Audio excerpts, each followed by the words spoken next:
الحمد لله نحمده ونستعينه ونستغفره ونؤمن به ونتوكل عليه ونعوذ بالله من شرور أنفسنا ومن سيئات أعمالنا من يهده الله فلا مضل له ومن يضلل فلا هادي له ونشهد أن لا إله إلا الله ونشهد أن محمدا عبده ورسوله صلى الله تعالى عليه وعلى آله وأصحابه وبارك وسلم تسليما كثيرا أما بعد فأعوذ بالله من الشيطان الرجيم بسم الله الرحمن الرحيم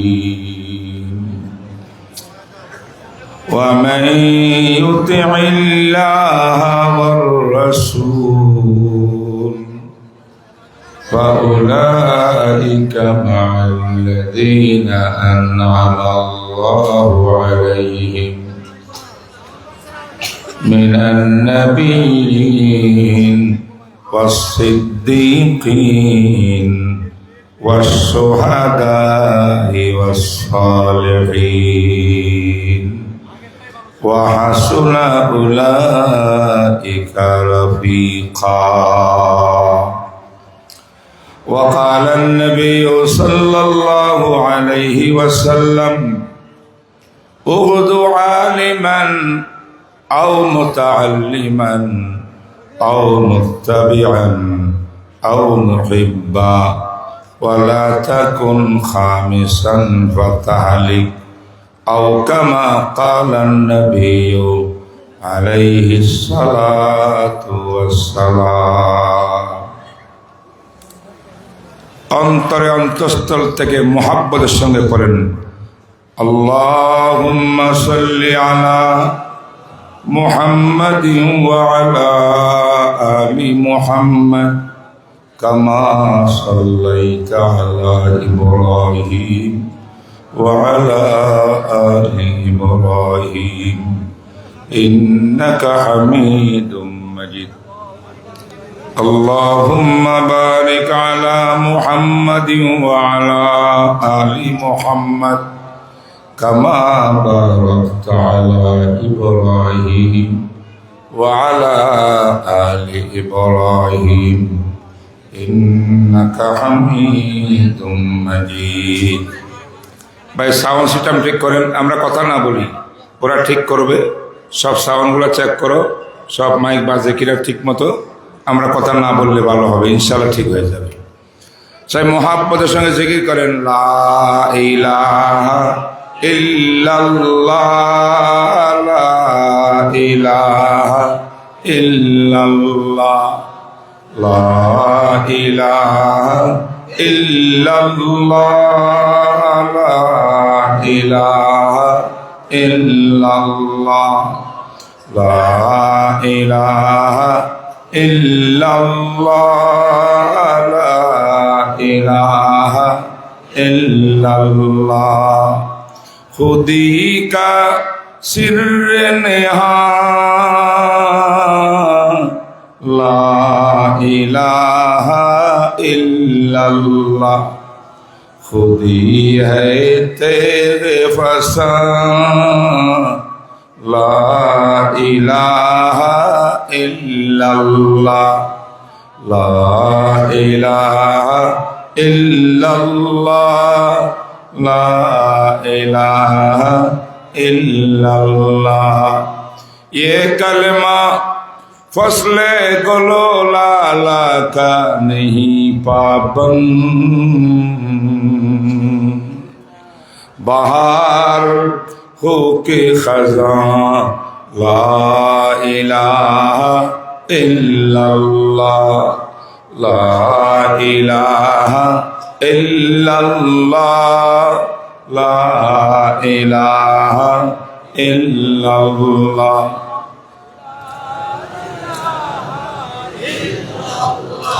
ये दौर अपने बराहीम की तलाश में है, सनम का दाए जहां ला इलाहा इल्लल्लाह, ला इलाहा इल्लल्लाह, ला इलाहा इल्लल्लाह, ला इलाहा इल्लल्लाहु मुहम्मदुर रसूलुल्लाह सल्लल्लाहु अलैहि वसल्लम। জামিয়া আরবিয়া আহাদিয়া 12 গ্রাম নান্দাইল ময়মনসিংহের ঐতিহ্যবাহী প্রতিষ্ঠানের ঐতিহ্যবাহী খতমে বুখারীর এবং দোয়ার মাহফিলে সমবেত সর্বস্তরের বিরাদরান ইসলাম, উপস্থিত উলামায়ে কেরাম, মাশায়েখে এজাম, প্যান্ডেলের নিচে হাজার হাজার প্রাণ ইসলাম প্রিয়, কোরআন প্রিয় সর্বস্তরের বিরাদরান ইসলাম, আমি এই মঞ্চে বসেছি কয়েকবার, খতমে বুখারীও করেছি। আজকে আমি খতমে বুখারী করব না, আমাদের মুরব্বী আছেন জামে আমদাদিয়া কিশোরগঞ্জের শেখুল হাদিস সাহেব খতমে বুখারী করবে। আলহামদুলিল্লাহ, আলহামদুলিল্লাহ। ডাইরেক্ট ঢাকার থেকে আসিয়া আপনার সামনে পড়ছি। মাঝখানে আমাদের এক আজিজ যোগের একজন বড় গবেষক, লেখক, দার্শনিক হযরত মাওলানা শরীফ মোহাম্মদ সাহেব, আমার অত্যন্ত মহব্বতের আজিজ, স্নেহের, ওনার যোগ্যতার ব্যাপারে মানুষ কম জানে। আলেম সমাজের মধ্যে অত্যন্ত যোগ্যতা সম্পন্ন এক লোক। তিনি এখন বয়ান করার কথা ছিল, আমি ওনার থেকে টাইমটা চাইয়া এই মুহূর্তে বসেছি, কারণ আমার অনেক দূরে যেতে হবে এখান থেকে। আল্লাহ পাক আমাদের এই পরস্পর মহাব্বত, ভালোবাসা, একে অপর প্রতি শ্রদ্ধা, মায়া চিরদিন কায়েম রাখুক, আমিন বলেন।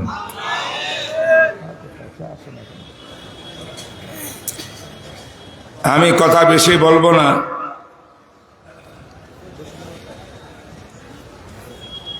কারণ বুখারী খতম করবেন হযরত, দরজ দিবেন। আমি কোরআনে কারীমের একটি আয়াত তেলাওয়াত করছি আপনাদের সামনে, আর একটা হাদিস পাঠ করছি।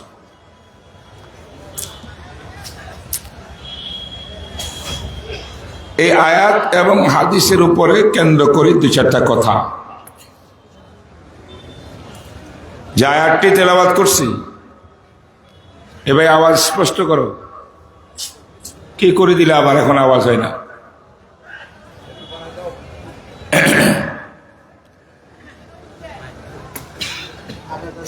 যে আয়াতটা কোরআন শরীফের তেলাওয়াত করলাম, এই আয়াতটা নাজিল করার একটা প্রেক্ষাপট আছে আল্লাহ পাকের, সুবহানাল্লাহ। আয়াত নাজিলের প্রেক্ষাপটকে বলা হয় শানে নুজুল।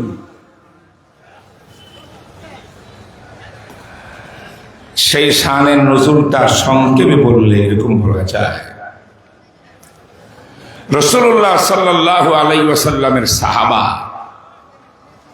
ফার্স্ট থেকে লাস্ট পর্যন্ত সোয়া লক্ষ সাহাবী, প্রত্যেকজন সাহাবা ছিলেন নজিরবিহীন রাসূলের আশিক। ঠিক না বেঠিক? আজকে দুনিয়াতে কত মানুষ আশিক আশিক আশিক রাসূল সম্মেলন দাবি করে কি করে না? হে মুসলমান, বুঝে রাখো, আশিক শব্দ ব্যবহার করতে হইলে তার আগে সাহাবাদের ইতিহাস পড়তে হবে। সাহাবারা যেমন আশিক ছিলেন, তুমি যদি ওই এশক রাখতে পারো বলো, অসুবিধা নাই। তোমার আমল কর্ম হবে মুনাফিকি, নাম দিবা আশিক রাসূল সম্মেলন, তা কোনোদিন হতে পারে না।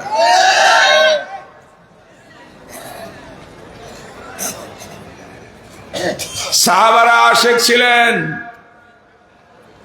আমার উস্তাদ, পৃথিবী বিখ্যাত বর্তমান যুগের আলেম আল্লামা জাস্টিস কাজী মুফতি মোহাম্মদ তাকি আল উসমানী, পাকিস্তান, তিনি আমার একদম কলিজার টুকরা, আমাকে ছেলের মতো আদর মায়া করে বড় করছেন। আর আল্লাহর মেহেরবানি, অনেকে জানে না, আমার সাগরিদেও জানে না সে আজকে কি কি বলছে আমাকে। আমাদের বর্তমান নতুন সরকার বাংলাদেশ থেকে একজন আলেমকে ওআইসি, মুসলিম কান্ট্রির যে সংগঠন ওআইসি, 57টা মুসলিম দেশে, জেদ্দা, বাংলাদেশ থেকে একজন আলেম সেটার ফিকহ একাডেমির সদস্য। আমি ছিলাম আমেরিকাতে, এদিকে পত্রিকা দেখলাম আমার নামটা সেখানে ঢুকাই দিছে।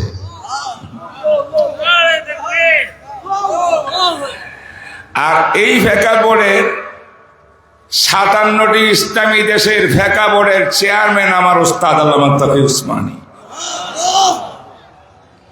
বুঝতে পারছেন? তিনি এক কিতাবে লিখছেন, তিনি বলেন, আমি লিখি বলছি আমার কলমে, আমি যাহা বলছি সঠিক বলছি।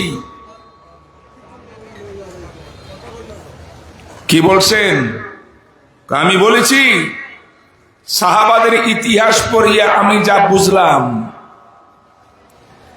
তারা রাসূলের কেমন আশিক ছিল শোনো দুনিয়ার মুসলমান। প্রত্যেকজন সাহাবা এক পায়ে দাঁড়িয়ে ছিল, এই দোয়া করছিল আল্লাহর কাছে, আল্লাহ আমার ভবিষ্যৎ জীবনের বিনিময়ে যদি আমাকে মৃত্যু দেন, আমার হায়াতটা আমার নবীকে দিয়া রাসূলের 1 সেকেন্ড হায়াত বৃদ্ধি করে দেন, আল্লাহ আমি ধন্য হব।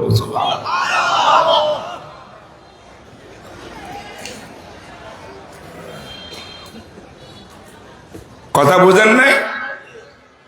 প্রত্যেকজন সাহাবা ছিলেন জান কোরবান করার জন্য রাসূলের জন্য। ঠিক না বেটি?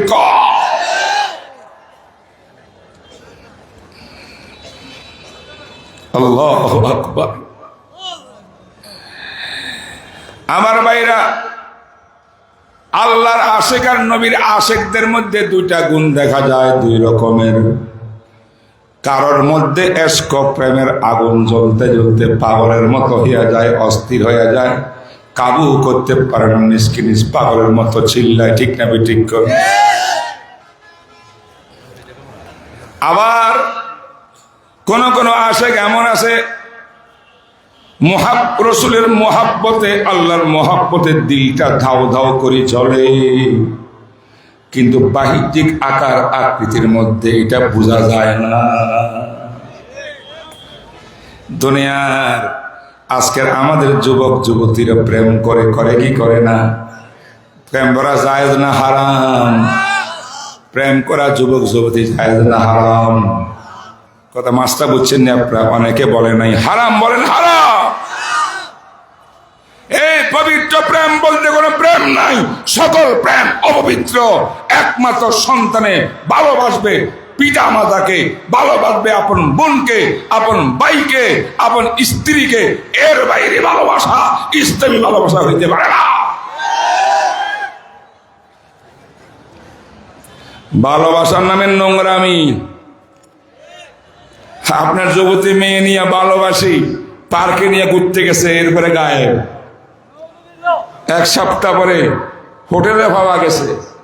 কয় না এটা নিয়ে ভালোবাসা? এই জন্য হাদিস কোরআন বলছে চক্ষুকে হেফাজত করো। ইয়া আইয়ুহাল্লাযীনা আমানু,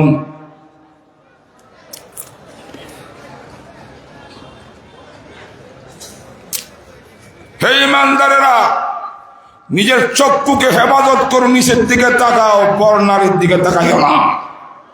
হে নারীরা, তোমরাও তোমাদের চক্ষুকে হেফাজত করো, পর পুরুষের দিকে তাকাইও না।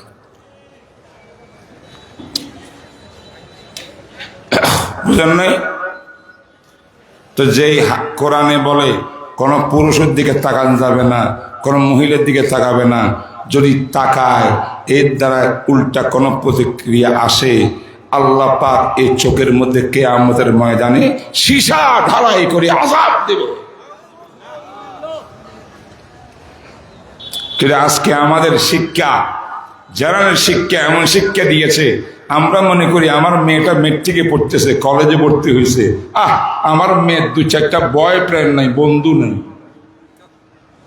অযোগ্য মেয়ে, কেন বন্ধু নাই? হে প্রেম করতে পারে না। এই হলো মুসলমানের বিবেক। এই কালচার ছিল ইহুদিদের আর খ্রিস্টানদের, সেখান থেকে আজকে মুসলমানের মধ্যে প্রবেশ করছে।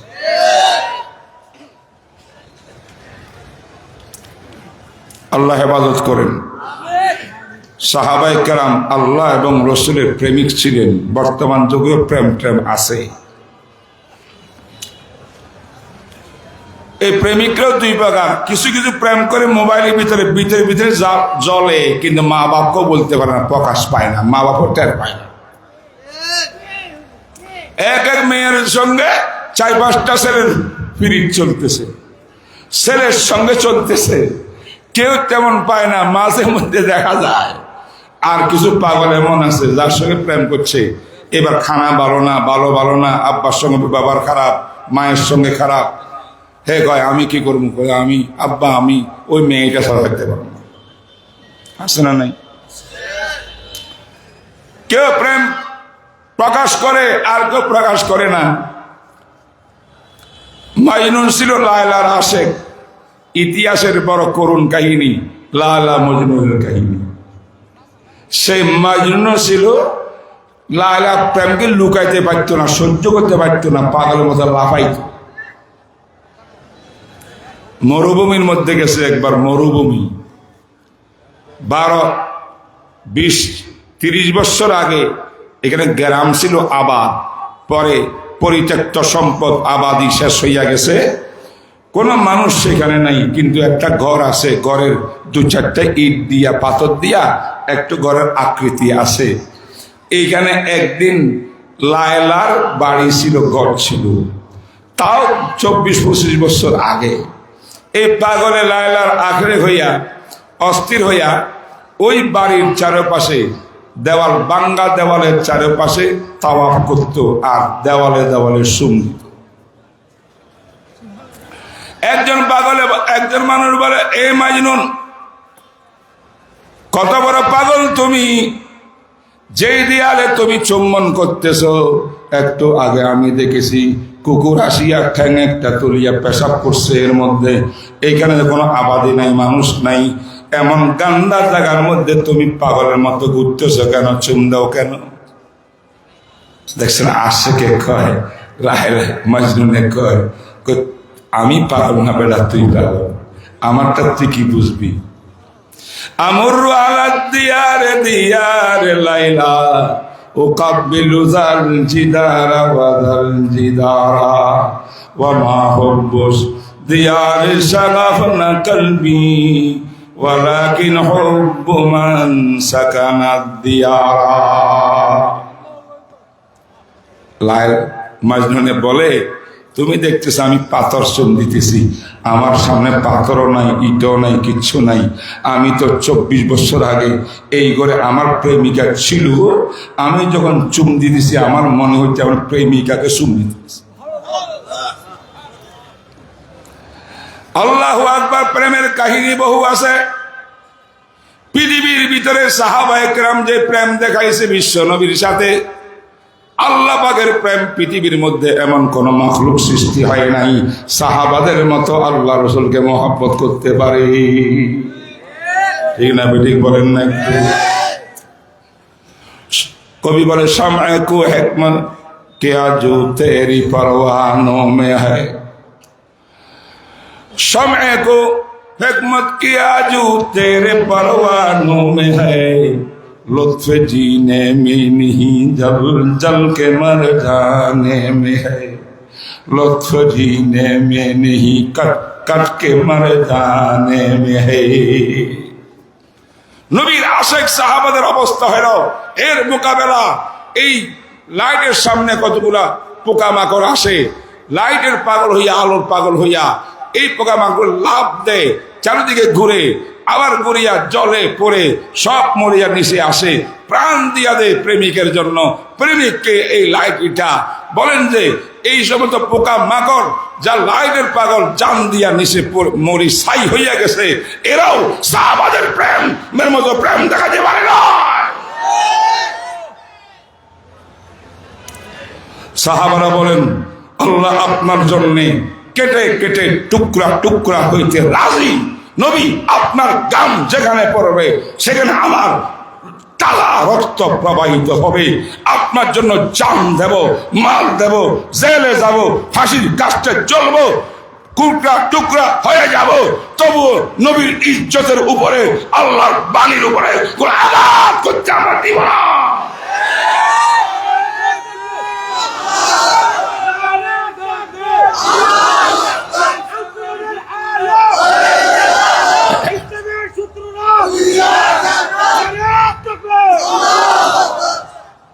समय को ताकत के आजू तेरे परवानों में है, लुत्फ जीने में नहीं जल जल के मर जाने में है। अल्लाह अल्लाह इनसे शीरीन इस्तेमाम शीरो शक्कर मी कुनत जानम तमाम। अल्लाहु अकबर। আমার বাইরে এমন প্রেমিক সাহাবীর ভিতরে একজন সাহাবী ছিলেন। সেই সাহাবীর নাম তাফসীরের কিতাবের মধ্যে কয়েকজনের নাম উল্লেখ আছে। কেউ বলেছেন আব্দুল্লাহ ইবনে আব্দ রাব্বিহি তার নাম, কেউ বলেছেন হযরত সাওবান ওই সাহাবীর নাম, আবার কেউ বলেছেন আরেক নাম। নাম যেটাই হোক না কেন একজন যুবক সাহাবী ছিলেন, নবীর এমন আশেক যে এশক প্রেমকে তিনি লুকাইতে পারতো না, হজম করতে পারতো না। এটার কারণে তার অবস্থা খারাপ হয়ে গেছিল। বাড়ির মধ্যে গেলে ঘুম আসতো না, রাত্রে ঘুমাতে পারতেন না নবীর প্রেমের কারণে। তিনি চিন্তা করতেন আমি আরামের বিছনায় ঘুমাবো, জানি না মদিনা মুনাওয়ারায় আমার মাহবুব নবী আরামে ঘুমাতে পারতেছেন কিনা, নাকি শত্রু বাহিনী ডান দিক বাম দিক থেকে আসিয়া নবীর উপরে হামলা করতেছে, ইহুদি বেঈমানরা নাকি নবীকে কষ্ট দিতেছে। নবীর চিন্তা চিন্তা, রসুলের চিন্তা চিন্তায় রাত্রে তার ঘুম হারাম, খাওয়া দাওয়া হারাম, খাওয়া দাওয়া খায় না। কারণ নবী আলাইহিস সালাম খাওয়া দাওয়া খাইতে পারতেছেন কিনা, নাকি উপহাস ছিলেন আমি তো জানি না।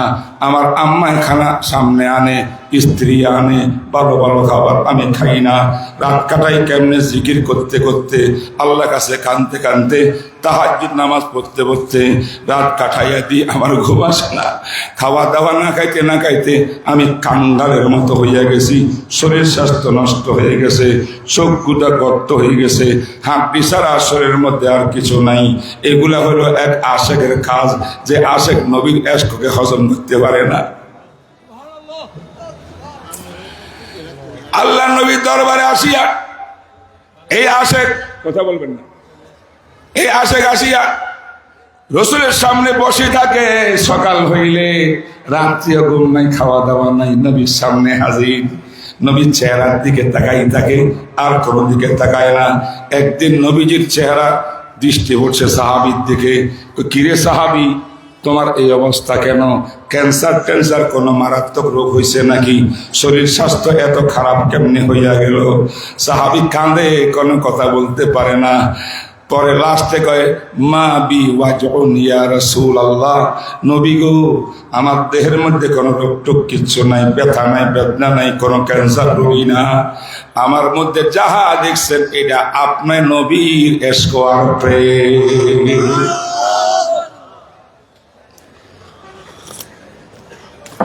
আমি আপনার মোহাব্বতে ঘুমাইতে পারি না, খাওয়া দাওয়া বন্ধ। যখন আপনার দরবারে আসি আপনার চেহারার দিকে তাকাই, আমার ক্ষুধা নিবারণ হয়ে যায়, আমার আর রাত্রে ঘুমাই না, তার কোনো হয় না। এই জন্য আসি খালি চেহারার দিকে তাকাই থাকি। আল্লাহ রসুল বলেন মাশাআল্লাহ, এমন মোহাব্বত যদি আমাকে করো, আমার আল্লাহ একটা বাণী শোনাইছে, আলমারউ মা মান আহাব্বা, আলমারউ মা মান আহাব্বা। প্রত্যেক ব্যক্তির হাসর নসরার জান্নাতে থাকবে কার সাথে? যাকে মোহাব্বত করে তার সাথে। বলেন সুবহানাল্লাহ। সাহাবে কে হুজুর এটা তো বুঝছি, কিন্তু আমি তো আরেক টেনশনে আছি। আরেক টেনশন? কি টেনশন? হুজুর বাড়ি চলে গেলে আপনাকে পাই না, আপনাকে দেখি না, এই জন্য আমার প্রেমের এই অবস্থা, খাওয়া দাওয়া বন্ধ, ঘুম বন্ধ, সবকিছু শেষ। কিন্তু মদিনায় আসতে তো আপনাকে পাইছো, সুবহানাল্লাহ। আপনাকে দেখা মাত্র সব ফিনিশড হইয়া যায়, এটা তো সমস্যার সমাধান হইয়া গেল। কিন্তু আমি টেনশনে আছি, নবীজি আপনিও একদিন ইন্তেকাল ফরমাইবেন, আমরাও মৃত্যুবরণ করব। কুল্লু নাফসিন যায়িকাতুল মাউত, ঠিক না বেঠিক? ইন্নাকা মাইয়িতুন ওয়া ইন্নাহুম মাইয়িতুন, আপনিও মরণশীল, আমার আল্লাহ বলেছেন। চিরস্থায়ী জীবন নিয়ে কেউ আসি নাই, কিন্তু আপনি যখন মৃত্যুবরণ যদি করেন, সেই সাথে সাথে আপনার রূহকে আল্লাহ পাক ইল্লিয়িনের মধ্যে নিয়ে যাবে। আল্লাহ পাক তো আপনার জন্য বেহেশতের মধ্যে সর্বোচ্চ বেহেশত জান্নাতুল ফিরদাউসের আলা মাকাম বরাদ্দ করে রেখেছে, ঠিক না বেঠিক? কিন্তু আমি তো সাধারণ পাবলিক মুসলমান, আপনার সাহাবী বটে, কিন্তু আমার আমল আখলাক তো বেশি কিছু নাই। আমার মৃত্যুর পরে আমার অবস্থা কি হবে, জান্নাতে যাব কি যাব না তাও তো কোনো গ্যারান্টি নাই। আল্লাহ তো মুস্তাগনি, আল্লাহুস সামাদ, কুল হুয়াল্লাহু আহাদ, আল্লাহুস সামাদ, আল্লাহ বেনিয়াস, কারো মুখাপেক্ষী নাই। আল্লাহ ইচ্ছা করে যাকে তাকে জাহান্নামে দিবে, কোনো কেউ জিজ্ঞেস করার নাই, ঠিক আছে? জাহান্নামে গেলে শেষ। যদি আল্লাহ পাক মেহেরবানি করে আপনার সাহাবী হওয়ার সুবাদে আমাকে জান্নাত দিয়া দে, আমাকে তো আর ওই জায়গায় দিবে না, নরমাল জান্নাত দিবে। আমি যখন জান্নাতে যাব তখন তো আমি আপনাকে পাবো না, আপনি থাকবেন সর্বোচ্চ জায়গাতে বেহেশতের, আমি থাকবো নিচে। জান্নাতে যদি আপনার সঙ্গে আমার সাক্ষাৎ না হয়, সেই অবস্থায় আমি কেমন করে জান্নাতে থাকবো? সেই জান্নাত বেহেশতটা বেহেশত থাকবে না, আমার জন্য তো দোজখ হইয়া যাবে। হায় হায়, আল্লাহ রাসূল বলেন তোমার প্রশ্নটা বুঝতে পারছি, বেহেশতের মধ্যে আমার সঙ্গে সাক্ষাৎ হবে কি হবে না, প্রশ্ন এটা তো হ, আপনি ছাড়া বাঁচবো না হুজুর আমি। আল্লাহ নবী জবাব দিল না, চুপচাপ বসে রইল। তাফসীরের কিতাবে আছে। কেন কেন জানেন? আমার নবীজির সেই মুহূর্তে এই প্রশ্নের উত্তর জানা ছিল না। কি ছিল না বলেন না একটু? আমার সব জানে না, গায়েবও জানে সব। গায়েবের মালিক কে? কে? লা ইয়ালামু মান ফিস সামাওয়াতি ওয়াল আরদিল গায়বা ইল্লাল্লাহ। রাসূল জানেন না, আল্লাহ পাক ওহীর মাধ্যমে জানাইলে সেটা জানেন, ঠিক না ঠিক? আল্লাহ উত্তর জানায় নাই, জান্নাতের মধ্যে নবীর সঙ্গে উম্মতের সঙ্গে দেখা সাক্ষাৎ কেমন করি হবে, তার নিয়ম পদ্ধতি কি, নাকি দেখাই হবে না? নবীজি চুপ রইলেন। আমার আল্লাহ বলেন, জিবরাইল, আমার নবীর সামনে একজন আশেক বসে আছে, সাহাবা। এমন এক বক্তব্য দিয়েছে, এই প্রশ্নের উত্তর আমার নবী জানে না। তাড়াতাড়ি তুমি আয়াত শরীফটা লইয়া যাও, আমার নবীর কাছে নাজিল করিয়া দাও। এই আয়াতের মধ্যে সেই সাহাবীর প্রশ্নের উত্তর আছে। বুঝছেন না? বুঝেন না? আরে বুঝছেন কি বুঝেন না? এখন আয়াতটা নাজিল হলো, সে আয়াতটা আপনার সামনে তেলাওয়াত করছি। সুবহানাল্লাহ কয় না?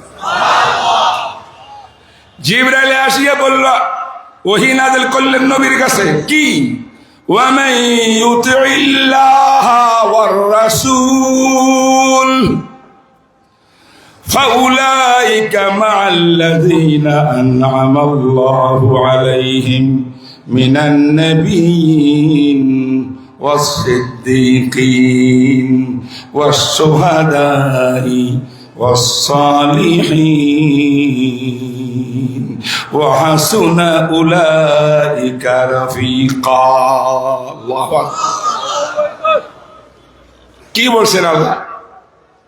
প্রশ্নের উত্তর কি? ও আমার বন্ধুরা শুনেন, কিছুক্ষণ পরেই বুখারী হাদিস পড়া হবে, সর্বশেষ হাদিস। আগে বুঝি নেন নবীর ব্যাপারে আমাদের কি করতে হবে, আল্লাহর ব্যাপারে কি করতে হবে, শরীয়তের ব্যাপারে কি করতে হবে। আমরা এগুলা বুঝি না। আল্লাহু আকবার। আল্লাহ পাক বললেন, ওয়া মান ইউতিইল্লাহ, মুহাব্বতের দাবি করি পাগল হইয়া গেলে, না খাইয়া মরে গেলেও, এবং অর্গমা থাকতে থাকতে পাগল হইয়া গেলেও আমি আল্লাহর কাছে দাম নাই, যতক্ষণ পর্যন্ত ওই বান্দার কাছে আল্লাহ পাকের বিধি বিধানের অনুকরণ থাকবে না, আমার রাসূলের সুন্নতের অনুকরণ থাকবে না। যেই নারী পুরুষ আমার বান্দা বান্দি, আল্লাহ পাক বলেন ইউতিইল্লাহ, আল্লাহ পাকের সকল বিধি বিধান পালন করবে ব্যক্তিগত জীবনে, পারিবারিক জীবনে, সামাজিক জীবনে, রাষ্ট্রীয় জীবনে। আমার নবীর তরিকা সুন্নত পদ্ধতি যে নরনারী পালন করবে, এই এতাআতার অনুকরণ, আল্লাহর অনুকরণ, নবীর অনুকরণ, আল্লাহর বিধিবিধানের অনুকরণ, নবীর সুন্নত আর সিরাতের অনুকরণ, এই দুইটা জিনিস যার মধ্যে থাকবে তাকেই সত্যিকারের প্রেমিক বলা হবে। বলেন প্রেমিক কারা? যারা বুকের কালা রক্ত দিতে পারে রাসূলের জন্য, আল্লাহর জন্য, ইসলামের জন্য, কোরআনের জন্য, দাড়ি টুপির হেফাজতের জন্য যারা বুকের কালা রক্ত দিতে প্রস্তুত, তারাই আসে। ইসলামের শত্রুরা হুঁশিয়ার, ইসলামের শত্রুরা হুঁশিয়ার, নারায়ে তাকবীর। বুঝেন নাই কথাটা? আল্লাহ উলামায়ে কেরাম আছেন, আল্লাহ কোরআনে এই কথা বলেন, ওয়া মান ইউহিব্বুল্লাহ ওয়া রাসূলাহু, যেই ব্যক্তি আল্লাহ রাসূলকে মহব্বত করে, এটা বলেন নাই। আল্লাহ বলেন মান ইউতিইল্লাহ ওয়ার রাসূলা, যে ব্যক্তি আল্লাহর বিধিবিধান মানে, আল্লাহ বলছেন এগুলা করতে পারবা না, আমি করব না। আল্লাহ বলছেন এগুলা তোমার করাই লাগবে, আমি করব। মামুরাত পালন করব, মানহিয়াতকে ছেড়ে দেব, গুনার কাজ করব না, ফরজ আমল করব, ওয়াজিব আমল পালন করব, সুন্নতে মুআক্কাদা আমল পালন করব, হারাম কাজ করব না, মাকরু কাজ করব না, হারামের কাছে যাব না, শিরিক করব না, কুফরি করব না, গুনাহে কবিরা করব না। কারণ এগুলো আল্লাহর অসন্তুষ্টির কারণ। আল্লাহ যে কাজে সন্তুষ্ট হয় এইগুলাই করে করে জীবন যাপন করব। আল্লাহর বিধান আমার ব্যক্তিগত জীবনে 3.5 হাত বডির মধ্যে বাস্তবায়ন করতে হবে। আল্লাহর বিধান আমার পারিবারিক জীবনে, পরিবারের বাসার মধ্যে বাস্তবায়ন করতে হবে। আমার বিবি সাহেবাকে পর্দা করাইতে হবে, আমার মেয়েকে পর্দা করাইতে হবে, আমার সন্তানকে নামাজি বানাইতে হবে, কোরআন শিক্ষা আমার ঘরে চালু করতে হবে, কোরআন শিক্ষা ছাড়া, ইসলামী শিক্ষা ছাড়া, ইসলাম ছাড়া মানুষ জীবিত থাকতে পারে না।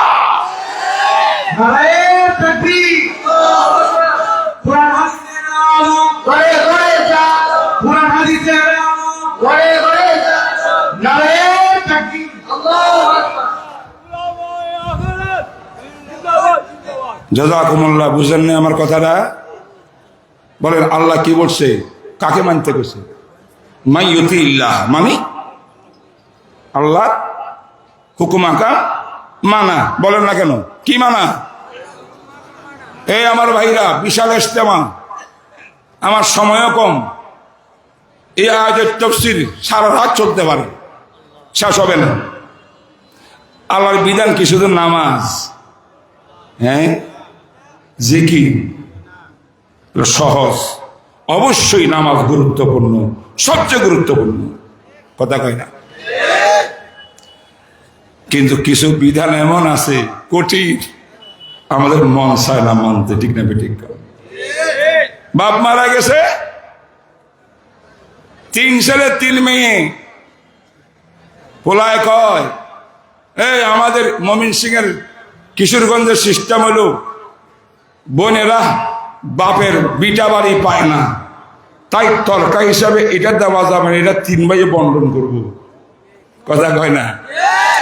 ওই বীরের ভিতরে জমিন যেগুলো আছে সস্তা, বলে কয় বোন তো ওইখান থেকে কিছু কিছু নিয়ে যা, বাপের বাড়িতে আসবি যাবি, আমরা খেদমত করব, সামান্য কিছু টাকা দিয়ে দেবো, জাগা। এমন মুসলমান আছে না নাই? বোনের হক, ভাইয়ের হক, মিরাস, তরকা পাই পাই হিসাব করে সব অংশের সবকিছু বোনকে দেওয়া, এটাই আল্লাহর বিধান, আল্লাহর বিধান, আল্লাহর বিধান। এটা পালন করতে কষ্ট, তাহাজ্জুদের নামাজ পড়তে তো কষ্ট নেই, কথা কয় না? তাবলীগে সিল্লা দিতে কষ্ট নাই, কষ্ট হইল ওইখানে যখন মাসলা আসে কষ্ট। কথা ঠিক বলবেন না বেঠিক বলবেন? মেয়ে বিয়ে দিবেন, ছেলে বিয়ে করাবেন, এখন বিয়ের মধ্যে সুন্নত তরিকা আছে, শরীয়তের বিধান আছে না নাই? আমার সমাজে কয় শরীয়ত বাধ্য, আমার দেশে কিছু নিয়ম আছে, নিয়ম পালন করতে হবে। কি নিয়ম?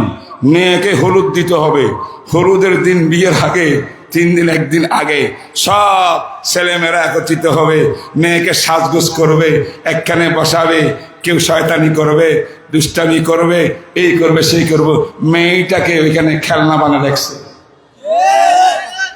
আপনার মেয়ে পর্দা ফরজ, হলুদের নামে মেয়েদেরকে উলঙ্গ নাচানি হারাম, হারাম, হারাম।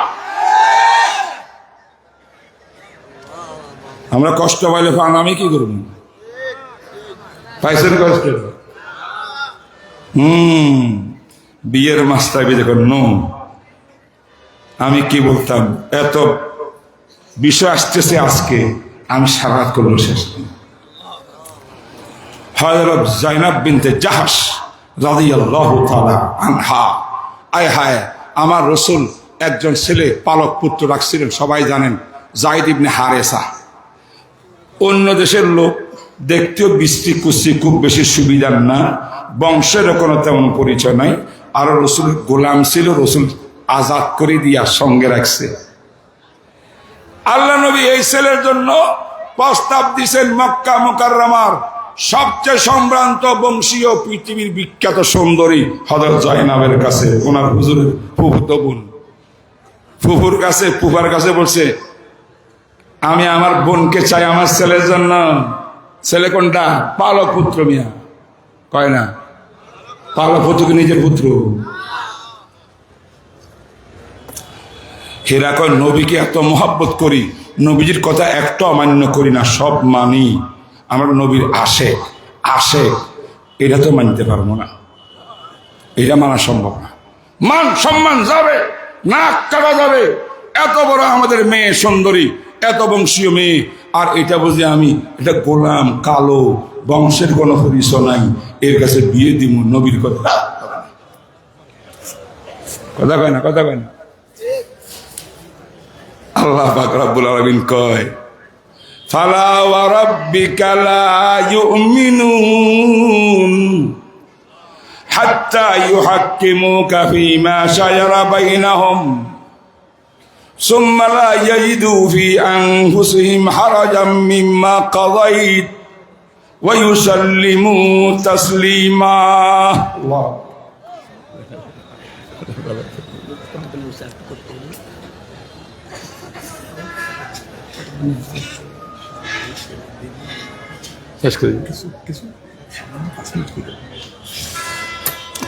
আলহামদুলিল্লাহ বলেন। জামিয়া ইমদাদিয়া কিশোরগঞ্জের শেখুল হাদিস, আমাদের সকলের মুরব্বী, বিদগ্ধ আলেমে দ্বীন আহলুল্লাহ জালালাবাদী সাহেব দামাত বরকাতুম এসে গেছেন। উনি খতম বুখারী করবেন। আমি আর কথা আগাইতে পারলাম না, এই কথার মধ্যে আমি একটু শেষ করে দিই। সেটা হলো, শেষ পর্যন্ত কোরআন নাজিল হইল, অর্থ হইল আল্লাহর নবী যেটা চায়, আল্লাহর বিধান যেটা, নবীর হুকুম যেটা, এর বাইরে যদি ইজ্জত যাবে, সম্মান যাবে, নাক কাটা যাবে, হ্যান হবে, তেন হবে, এই সমস্ত অজুহাত দিয়া নবীর কথা অমান্য করা হয়, আল্লাহর কসম সে ঈমান নাই, ঈমান নাই, ঈমান নাই।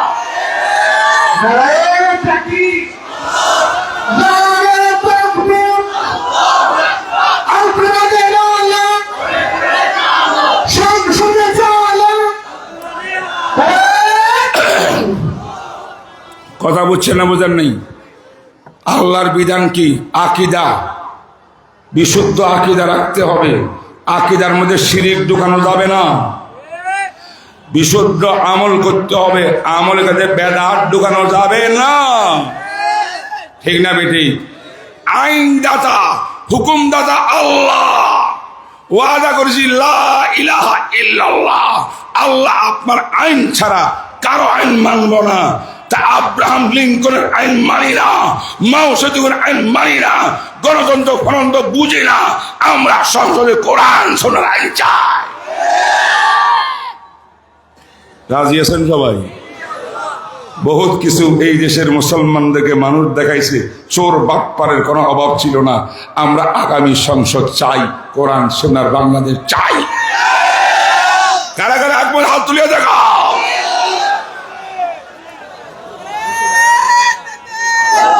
বাস বাস বাস, কথা শেষ করতেছি, শোনেন। এই জন্য আমি হযরতকে সামনে নিয়ে বলতেছি, উলামায়ে হক্কানির পক্ষ থেকে প্রতিনিধি, আমি একজন তাদের কি বলবো, গোলাম, ছাত্র, জুতা উঠানেওয়ালা।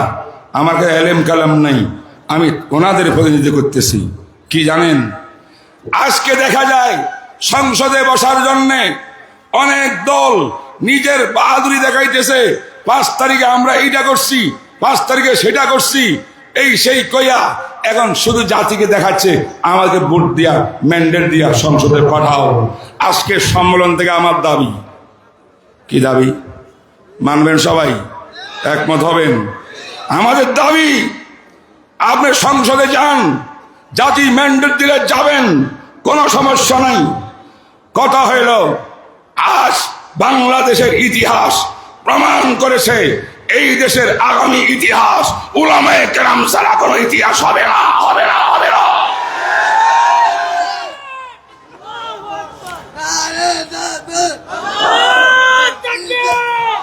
এক নম্বরে যদি সংসদে যাইতে চাও, জাতির সামনে মুসলেখা দিতে হবে, আমি সংসদে গেলে আমার নবীর উপরে আঘাত দেনেওয়ালা খতমে নবুয়ত নিয়া কাদিয়ানি বেঈমানের দল, তাদেরকে পার্লামেন্টে বিল উপস্থাপন করিয়া কাদিয়ানিকে অমুসলিম ঘোষণা দিতে হবে, দিতে হবে, দিতে হবে। আমাদের বহু বুজুর্গ দিন কবরে চলে গেছেন, আহমদ শফি সাহেব কাঁদতে কাঁদতে কবরে। কথা ঠিক না বেঠিক কোন? আশরাফ আলী সাহেব, আমাদের শাহ সাহেব, কিশোরগঞ্জের শাহ সাহেব, বড়রা শুধু কাদিয়ানির বিরুদ্ধে এত আন্দোলন করেছেন, বিবারিয়াতে শাহাদত বরণ করেছেন, বিভিন্ন দেশে রক্ত দিয়েছে ওলামা, রক্ত দিয়েছে তালাবা। বিগত কোন সরকার আমাদের মূল্যায়ন করে নাই। আগামীতে যে সরকার হবে মূল্যায়ন করতে হবে। আমাদের মূল্যায়ন ছাড়া সংসদ গঠন করা যাবে না।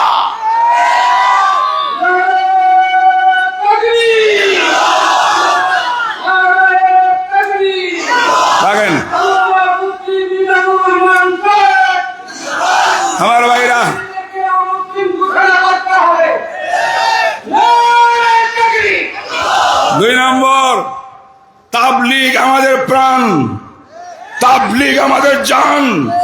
উলামায়ে দেওবন্দ তালিমের কাজ করে, তাবলীগের কাজ করে, তাজকিয়ার কাজ করে, সব উলামায়ে দেওবন্দ করবে, তারা নায়েবে নবী। ঠিক না বেটি? কিন্তু তাবলীগের নাম দিয়ে কেউ মানুষ খুন করলে এদেরকে ব্যান করতে হবে। তাবলীগের নামে মানুষ খুন করা যাবে না। তাবলীগে এই শিক্ষা দেয় নাই। এটা খুনির দলের বিচারও করতে হবে আগামী সরকার। 2, 3 নম্বর বলবো, 3 নম্বর আমাদের দাবি হলো, যারা সংসদে যাবেন মনে রাখবেন, এই আমাদের সংবিধানকে পরিবর্তন করিয়া এই সংবিধানের ভিতরে কোরআন সুন্নাহর আইনের বাইরে কোন আইন পাস হবে না। এটা লেখা থাকতে হবে, লেখা থাকতে হবে।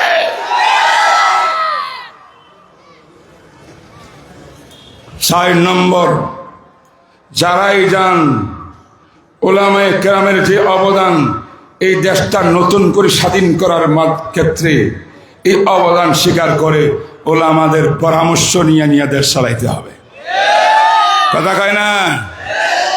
আমাদের হাইয়াতুল উলিয়া আজকের হযরতে যে বুখারী পড়াবেন, এই ছাত্ররা মাদ্রাসার দাওরা হাদিসের ছাত্র, তারা সরকার দিয়েছে একটা স্বীকৃতি, বিগত সরকার, কিন্তু এই স্বীকৃতি কোনো আসল বাস্তবায়ন নাই।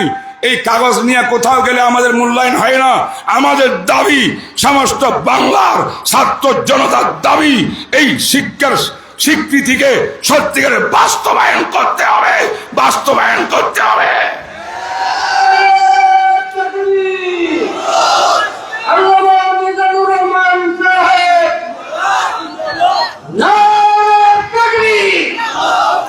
মুহতারাম হাজরিন, এই কয়েকটা আরো বহুত কথা ছিল। হযরত আসছেন, মুবারক দরস শুরু হবে, আমি আর কথা বাড়াইলাম না। আয়াতের মর্ম হইল, মাইয়ুতিল্লাহ ওয়ার রাসূলা, যে মুমিন মুমিনা আল্লাহর বিধান সর্বক্ষেত্রে পালন করবে, আকীদার ক্ষেত্রে, ইবাদতের ক্ষেত্রে, মুআমালা লেনদেনের ক্ষেত্রে, বিবাহ মুনাকাহা বিয়ে শাদীর ক্ষেত্রে, এবং উকুবাতের ক্ষেত্রে, আখলাক চরিত্রের ক্ষেত্রে, রাজনীতির ক্ষেত্রে, রাষ্ট্রনীতির ক্ষেত্রে, অর্থনীতির ক্ষেত্রে, সব ক্ষেত্রে আল্লাহর বিধান আছে। যেই বিধান মানতে হবে, বিধান এক আল্লাহর বাস্তবায়ন করতে হবে। আত্মরিকা হবে মুহাম্মদ রাসূলুল্লাহ সাল্লাল্লাহু আলাইহি ওয়াসাল্লামের। এই দুইটা কাজ যার মধ্যে থাকবে, আল্লাহ পাক বলে, উলাইকা মাআল্লাযীনা আন'আমাল্লাহ, তাদের হাসর হবে পুরস্কৃত ভিআইপি দল। আল্লাহ পাকের ভিআইপি দল থাকবে জান্নাতের মধ্যে 4টা, নবী আম্বিয়া কেরামের দল, সিদ্দিকগণের দল, শহীদগণের দল, আল্লাহর ওলিদের দল। দল কয়টা বলেন? এই 4টা দল হলো আল্লাহ পাকের ভিআইপি জামাত। এই ভিআইপি জামাত জান্নাতে থাকবে। আমার আল্লাহ বলেন, তুমি চাইছো শুধু নবীর জিয়ারত, আমি আল্লাহ বলতেছি এতাআত আল্লাহর করতে পারলে, রসুলের করতে পারলে নবীদের সঙ্গে সাক্ষাৎ হবে, সিদ্দিকিনের সঙ্গে সাক্ষাৎ হবে, শহীদগণের সঙ্গে সাক্ষাৎ হবে, অলিগণের সঙ্গে জান্নাতে সাক্ষাৎ হবে। কারা কারা জান্নাতে চাইতেছেন এদেরকে সাক্ষাৎ? আল্লাহ তুমি কবুল ফরমাও। শর্ত কি? শর্ত আল্লাহর বিধান মানতে হবে সর্বক্ষেত্রে। রাজি আছেন না নাই? নবীর তরিকার বাইরে যাওয়া যাবে না, এক কদম নবীর সুন্নাতের বাইরে যাওয়া যাবে না। আল্লাহ পাক আমাদের সবাইকে তৌফিক দান করুক, এই মাদ্রাসাকে কবুল করুক, ঐতিহ্যবাহী প্রতিষ্ঠান। আলহামদুলিল্লাহ, আমার ছাত্র ভাইরা যারা ফারেক হইয়া চলে যাবেন, দস্তার মাথার মধ্যে নিয়ে চলবেন, পরীক্ষা দিয়া পাশ করে জাতির খেদমতে লাগবেন, আল্লাহ পাক তাদেরকেও তৌফিক দান করুক, কোরআন সুন্নাহ ভিত্তিক জীবন যাপন করবে। আহলুল্লাহ আল্লাহ ওয়ালাদের সঙ্গে নিসবত কায়েম করবে। আল্লাহ ওয়ালার সঙ্গে মুত্তাকিনদের সঙ্গ ছাড়া, তাদের হাতে হাত দিয়ে বায়াত গ্রহণ করে, তাদের পরামর্শ ছাড়া যুবক জীবন চালাইবা, ধ্বংস হইবা। ওয়া মা তাওফীক ইল্লা বিল্লাহ।